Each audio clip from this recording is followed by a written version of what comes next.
all is well with you. Excuse me. So, as you guys know, I was off air for roughly, I think I said in one video, 4 months. I'm not sure if it was fully 4 months, but something like that. And there's a lot of catch up to be done. And I'm going to catch up from as far back as possible, as reasonably possible. So today I'm going to share something with you from a long time back, that is to say the 7th of August, today being the 28th of October. And here it goes. Let's read from the article. It's on South Africa Today, and it was contributed by Freedom Front, Vryheidsfront Plus. On the 7th of August of this year, the headline, there you go, you've seen it: astonishing amount of firearms and ammunition stolen from Gauteng police. So this is just in the province of Gauteng. The Freedom Front Plus is deeply concerned about the large quantities of ammunition and firearms stolen from the police and Metro Police in Gauteng. Between July 2020 and June 2021, there are 279 cases under investigation. In Gauteng alone, 84 police officers are under investigation. The missing firearms include 1 shotgun, 4 R4 rifles, or R5 rifles, and 274 pistols.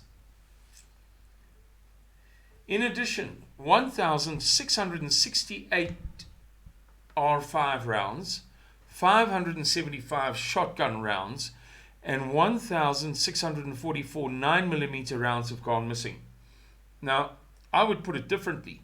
I would say, with regard to all of these figures, all of the aforementioned figures, that it has been discovered that, or it is alleged that, or it appears as if, because there's no reason to believe that that's what's missing. If you have any sense of precedent and historical perspective,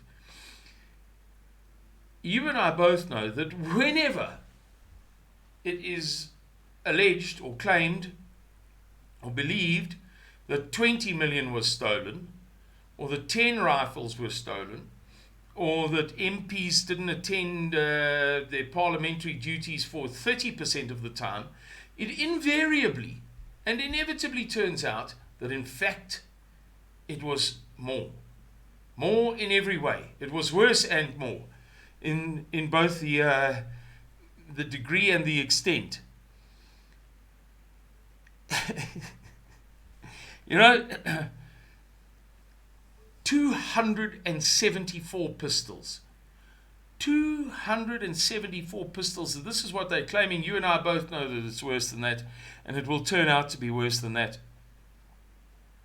And why I bothered to share this article or this matter with you guys is because it adds to the wealth of evidence in condemnation of the African National Congress's ability to govern a society in what might be described as a civilized manner, or at the very least a successful manner by prevalent 21st century standards.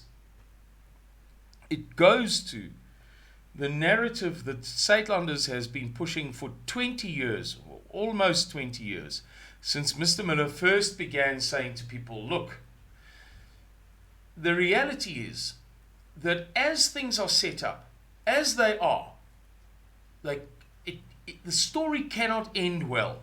You can't put these ingredients into this recipe and hope that you're going to get that result. That cake, for instance. A harmonious, successful,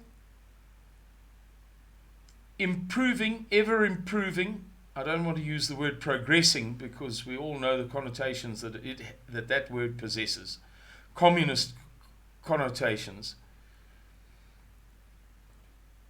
Society requires things to be done in a certain way, and the African National Congress is incapable of doing either those things or doing those things in that certain way. And therefore there must be some sort of a deleterious, a negative, a bad, a disadvantageous, an unbeneficial consequence. When a government can't effectively rule its police force well enough to present at least 274 pistols going missing in one province in 1 year, then you must reach the conclusion that it is better for you to insulate yourself against the expression is vicissitudes and exigencies. In other words, the changes and the demands of life, of real life, in the real world. This is just a small video, by no means the most important that we'll make. But you might have enjoyed it. I hope that you did. If so, please press the like button. It's important for the algorithms. Share with your friends, your family, your sister who doesn't believe in anything. And subscribe. Okie dokes, everybody. Take very good care of yourselves. And may the Lord bless and keep you. Cheerio. Bye-bye.